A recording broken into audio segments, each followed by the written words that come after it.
Alright, baseball fanatics, let's really dig into this Alex Verdugo situation because the more you think about it, the more baffling it becomes. It's not like we're talking about a rookie who had a bad cup of coffee in the big leagues. This is a guy with a solid track record, a World Series appearance under his belt, and seemingly good relationships with his former teammates. So, why the radio silence from MLB teams?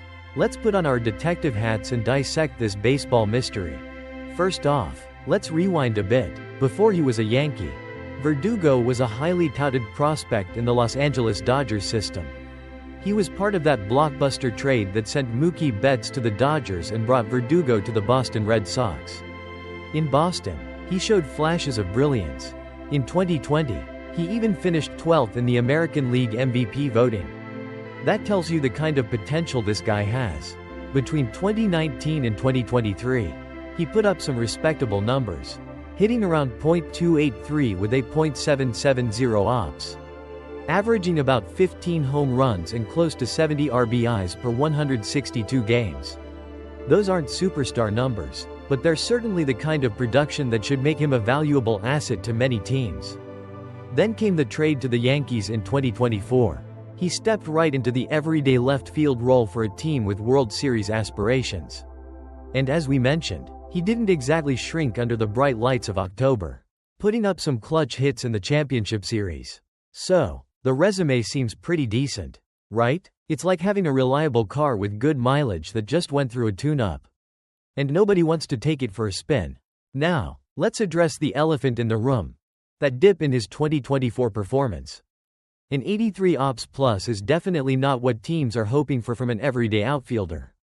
Especially one who was earning a significant salary through arbitration, $8.7 million. To be exact, and that nearly 100-point drop in ops is certainly eye-catching in a negative way. Teams are incredibly analytical these days, and those numbers will undoubtedly raise red flags. They'll be digging into the underlying metrics: his batting average, .264. His on-base percentage, .310. His slugging percentage, .337. All of which were down compared to his previous seasons. Maybe teams are concerned that this decline is a sign of things to come, rather than just an off year. It's like seeing the check engine light flicker on your reliable car. You start to wonder if it's a minor issue or something more serious. But let's play devil's advocate here. One down year doesn't necessarily define a player, especially one who's still in his prime. Think about other players who have had similar dips in production and then bounced back strong.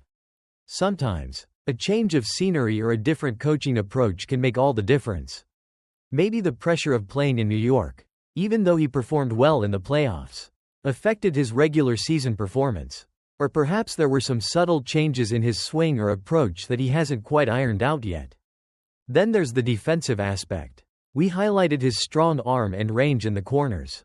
In today's game, where every out matters, having a reliable defender in the outfield is crucial. While he might not have the speed to consistently handle center field, his abilities in left or right field are definitely a plus. Teams value players who can contribute on both sides of the ball. And Verdugo certainly brings that to the table. It's like having a Swiss Army knife. He might not be the best at every single tool, but he's versatile and can get the job done in multiple areas. Could it be about his contract expectations? He made $8.7 million last year through arbitration. While he's unlikely to command that much on the open market after his 2024 season, he's probably still looking for a guaranteed major league deal in the range of $4-6 million per year. Maybe even more depending on his agent's negotiation skills. Perhaps teams are hesitant to commit that kind of money, especially with the uncertainty surrounding his offensive production. They might be looking for cheaper options or players with a more consistent recent track record. It's like going to buy a new appliance. You have a budget, and you're trying to find the best value for your money. Let's also consider the current landscape of free agency and team needs. Maybe the teams that initially showed interest, the Pirates, Angels, and Astros, found other outfielders who better fit their specific needs or their budget. Pham brought a veteran presence and some offensive upside to Pittsburgh. Gommel provides a more budget-friendly option for Houston. And the Angels, well, their strategies can sometimes be a bit of a mystery. Perhaps they decided to prioritize other positions or simply weren't as high on Verdugo as initially thought. It's like trying to put together a puzzle. You need all the right pieces to fit together perfectly. And what about the timing? We're getting pretty close to opening day. Teams have largely finalized their rosters. Maybe they're waiting to see if any injuries occur in the early part of the season, which could create an opportunity for a player like Verdugo. He's reportedly been staying in shape, training on his own in Arizona, so he's ready to go if a team calls. It's like being on standby. You're prepared for the moment the phone rings. So, what are some potential scenarios for Alex Verdugo? One possibility is that he might have to consider signing a minor league deal with an invitation to spring training next year, hoping to prove himself and earn a major league contract. Another option could be exploring opportunities overseas, perhaps in Japan or Korea, where he could play regularly and potentially rebuild his value for a return to MLB in the future. Or, as we mentioned, he might just need to wait for an injury to open up a spot on a major league roster. It's a tough situation for a player with his pedigree. This whole situation is just so weird. You don't often see a player who was a key contributor to a World Series team just a few months ago struggling to find a job in the following season. It really makes you wonder what's going on behind the scenes. Are there other factors at play that we're not aware of? Maybe some teams have concerns about his personality or his work ethic, even though his former teammates have spoken highly of him. Or perhaps there's just a logjam of outfielders available on the market this year. What do you, the fans, make of all this? Are you as surprised as we are that Alex Verdugo hasn't received any offers? Which team do you think would be a good fit for him? Do you think he'll end up signing a major league deal before the season starts? Or will he have to take a different route? Let's hear your thoughts and theories in the comments below. This is definitely a story we'll be keeping a close eye on as the season unfolds. And as always, don't forget to like this video, subscribe to our channel for more in-depth baseball analysis, and hit that notification bell so you don't miss any of our future content.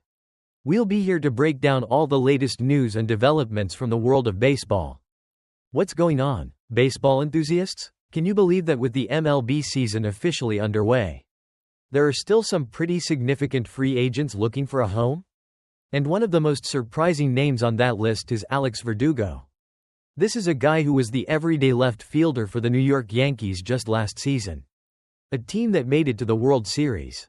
He even had a decent showing in the Fall Classic. Yet, according to reports, he hasn't received a single offer from any MLB team this offseason.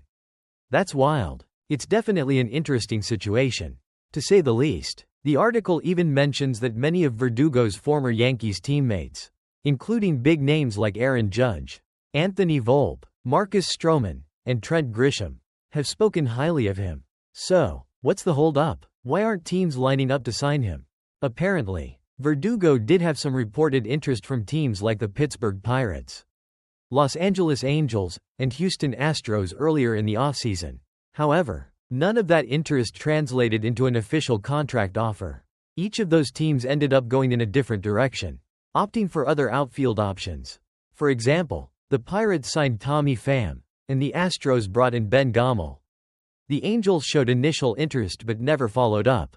So, what gives? Did Verdugo have a terrible 2024 season? Well, his offensive numbers did take a bit of a dip. He posted an OPS plus of 83, which was his lowest since 2018. His overall OPS dropped significantly compared to the previous year. That's certainly a factor. However, it's not all bad news for Verdugo. He's still relatively young, not even 30 yet, so he's likely still in the prime of his career and could definitely bounce back offensively. Plus, the guy can still play some serious defense in the outfield. While he might not be a center field option, he ranks really high in terms of range as a corner outfielder. He's also got a strong and valuable arm, according to Baseball Savant, and let's not forget, he's been a pretty reliable player in terms of staying healthy and on the field. Considering all of that, it's honestly quite surprising that Verdugo hasn't landed a deal yet. It makes you wonder what's really going on behind the scenes. Hopefully, a team will recognize his value and give him an opportunity soon. What do you think? Why hasn't Verdugo been signed? Let us know in the comments below.